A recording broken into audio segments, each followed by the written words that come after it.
السلام علیکم ورحمۃ اللہ وبرکاتہ۔ نحمدہ ونصلی ونسلم علی رسولہ الکریم،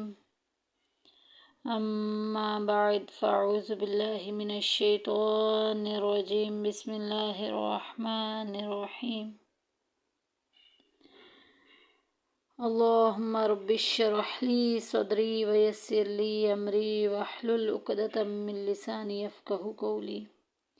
اللہم رب زدنی علما وعملا، اللہم رب زدنی علما وعملا، اللہم رب زدنی علما وعملا، اللہم اعتق رقبتی من النار، اللہم رب یسر ولا تعسر وتمم بالخیر وبک نستعین۔ اللہ تبارک و تعالیٰ کا کروڑ احسان ہے جس نے ہمیں قرآن سیکھنے اور سمجھنے کا موقع دیا۔ اللہ تبارک و تعالیٰ سے دعا ہے کہ ہمیں اس پر عمل کرنے اور اسے دوسروں تک پہنچانے کی بھی توفیق عطا فرمائے۔ سب سے پہلے ہم حمد خدا بیان کرتے ہیں، اس کے بعد ہم اپنے سبق کا آغاز کریں گے۔ تیری آزمائشوں سے ہوں بے خبر، تیری آزمائشوں سے ہوں بے خبر، یہ میری نظر کا قصور ہے۔ تیری راہ میں قدم قدم، کہیں عرش ہے کہیں طور ہے۔ یہ بجا ہے مالک دو جہاں، میری بندگی میں فطور ہے۔ یہ خطا ہے میری خطا مگر، تیرا نام بھی تو غفور ہے۔ یہ بتا میں تجھ سے ملوں کہاں، مجھے تجھ سے ملنا ضرور ہے۔ اور رب ذوالجلال کہیں دل کی شرط نہ ڈالنا، ابھی دل گناہوں سے چور ہے۔ تو بخش دے میرے سب گناہ، تو رحیم ہے تو غفور ہے۔ حمد خدا کے بعد ہم بڑھتے ہیں آج کے اعوذ باللہ من الشیطان الرجیم، بسم اللہ الرحمن الرحیم۔ وَإِذْ أَخَذْنَا، وَإِذْ زال میں سٹی نہیں ہوگی کیونکہ زال سٹی والا نہیں ہے۔ جب ہم نے زال کو ادا کرنا ہے تو زبان کا سرا جو ہے وہ اوپر کے دانتوں کے اندرونی کنارے سے لگانا ہے، جو سامنے والے اوپر کے دونوں دانت ہیں ان کے اندر والی سائڈ پہ لگانا ہے۔ وَإِذْ أَخَذْنَا، اخذنا میں دیکھیں الف پیچھے زبر آ گئی، الف مدہ کا قاعدہ جاری ہو رہا ہے، ایک الف کے برابر لمبا کریں گے۔ وَإِذْ أَخَذْنَا مِيثَاقَكُمْ، میثا میں دیکھیں الف پیچھے زبر آ گئی، الف مدہ کا قاعدہ جاری ہو رہا ہے، ایک الف کے برابر لمبا کریں گے۔ میثاقکم، میم ساکن کے بعد آگے دیکھیں اگلے لفظ میں لام آ گیا، تو ہم نے رول کیا پڑھے تھے کہ جب بھی میم ساکن کے بعد با اور میم کے علاوہ کچھ بھی آ جائے گا وہاں اظہار شفوی کا قاعدہ جاری ہوگا، ظاہر کر کے پڑھیں گے۔ میثاقکم لا تسفکون،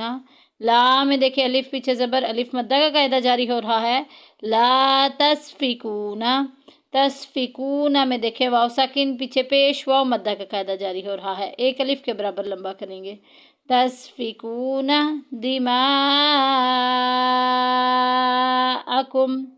دماء میں دیکھیں الف پیچھے زبر، الف مدہ اور حروف مدہ کے بعد حمزہ اسی کلمہ میں ہے، مد متصل ہو رہا ہے، اس کو 2.5 الف کے برابر لمبا کریں گے۔ دماءکم ولا تخرجون، ولا میں دیکھیں الف پیچھے زبر، الف مدہ کا قاعدہ جاری ہو رہا ہے، ولا تخرجون، جون میں دیکھیں واو ساکن پیچھے پیش، واو مدہ کا قاعدہ جاری ہو رہا ہے، ولا تخرجون انفسکم، ان میں دیکھیں نون ساکن کے بعد فا آ گیا، تو ہم نے رولز کیا پڑھے تھے کہ جب بھی نون ساکن یا تنوین کے بعد کوئی ایسا حرف آ جائے جو اظہار کے خاندان میں نہ ہو، حمزہ ہا عین ہا غین خا میں سے نہ ہو، اور نہ ہی ادغام کی فیملی میں سے ہو، یا را میم لام واو نون، اور نہ ہی اقلاب ہو، اقلاب کا اکلوتا ایک ہی با ہی ہے، اس کے علاوہ باقی سارے جو ورڈز ہیں وہ اخفاء شفی کے ہیں، چھپا کے پڑھیں گے۔ انفسکم دیکھیں نون ساکن کے بعد فا آ گیا جو کہ اخفاء میں سے ہے، چھپا کے پڑھیں گے، انفسکم من دیارکم، کم میں دیکھیں میم ساکن کے بعد میم آ گیا، پہلی میم کو دوسری میم میں مدغم کر دیں گے، ملا دیں گے، انفسکم من دیارکم، من دیا میں دیکھیں نون ساکن کے بعد دال آ گئی، تو ہم نے رولز کیا پڑھے تھے کہ جب بھی نون ساکن یا تنوین کے بعد کوئی ایسا حرف آ جائے جو اخفا کے خاندان میں سے ہو تو وہاں چھپا کے پڑھیں گے، کیونکہ اخفا کا معنی چھپانا۔ من دیارکم، دیا میں الف پیچھے زبر، الف مدہ کا قاعدہ جاری ہو رہا ہے، من دیارکم، کم میں دیکھیں میم ساکن آ گیا اور میم ساکن کے بعد سا آ گیا، تو میم ساکن کے قواعد ہم نے کیا پڑھے تھے کہ جب بھی میم ساکن کے بعد با اور میم کے علاوہ کچھ بھی آ جائے گا،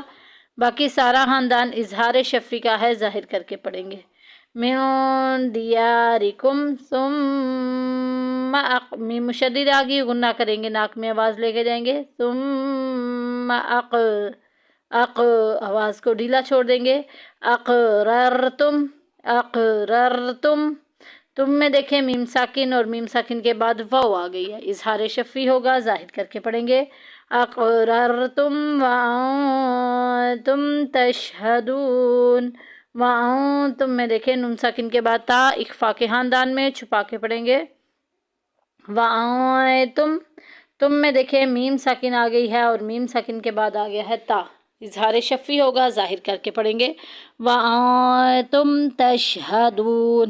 دون میں دیکھیں واو ساکن پیچھے پیش، واو مدہ کا قاعدہ جاری ہو رہا ہے، ایک الف کے برابر لمبا کریں گے۔ آگے آیت بھی مکمل ہو گئی ہے،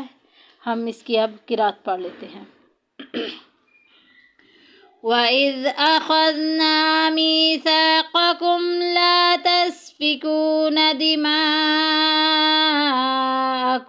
وَلَا تُخْرِجُونَ أَنفُسَكُمْ من دياركم ثم أقررتم وأنتم تشهدون، صدق اللہ العظیم۔ جی تو بڑھتے ہیں اب اس کے ترجمہ و تفسیر کی طرف۔ اللہ تبارک و تعالیٰ نے قرآن مجید کی اس آیت میں کیا ارشاد فرمایا؟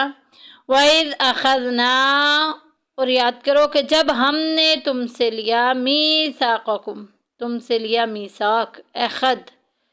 پکا عہد، لا تسفکونا، کہ تم خون نہ بہانا، لا نہ تسفکونا، تم بہانا، دماءکم خون، ولا اور نہ تخرجونا، تم نکالنا، انفسکم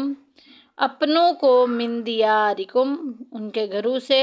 تم اپنوں کو بستیوں سے نہ نکالنا، تم پھر اقررتم، تم نے اس کا اقرار کیا، وہاں تم تشہدون، اور تم خود اس پر گواہ تھے۔ ادھر بنی اسرائیل کو وعدہ یاد دلایا جا رہا ہے کہ یاد کرو جب ہم نے تم سے عہد لیا، یعنی کہ اے یہودیو وہ وقت یاد کرو جب ہم نے تمہارے آباء و اجداد سے تورات میں یہ عہد لیا تھا کہ تم آپس میں کسی کا خون نہ بہانا، اپنے لوگوں کو بستیوں سے نہ نکالنا، پھر انہوں نے اس عہد کا اقرار بھی کیا، تم خود بھی اور تمہارے آباء و اجداد بھی اس عہد پر اقرار کریں گے، لیکن بعد میں کیا ہوا؟ وانتم تشہدون، تم نے جو ہے خود اس پر گواہ ہو، لیکن تم نے کیا کیا ہے؟ تم نے اس کا انکار کر دیا ہے، تم نے اس کے برعکس دوسرا کام شروع کر دیا ہے، تم اپنوں کو مارنے بھی لگے ہیں، داؤ چالیں ان کے ساتھ چلنے لگے ہو، بری چالیں، اور ان کو ان کے گھروں سے بھی نکالنے لگے ہو۔ اللہ تبارک و تعالیٰ سے دعا ہے کہ ہمیں صحیح معنوں میں قرآن کریم کی سمجھ بوجھ عطا فرمائے، اور ہمیں اللہ تبارک و تعالیٰ ہم سب کو صحیح معنوں میں قرآن کریم کی سمجھ بوجھ عطا فرمائے، قرآن پاک پر عمل کرنے اور اسے دوسروں تک پہنچانے کی توفیق عطا فرمائے، آمین یا رب العالمین۔ آپ کی دعاؤں کی طلبگار انم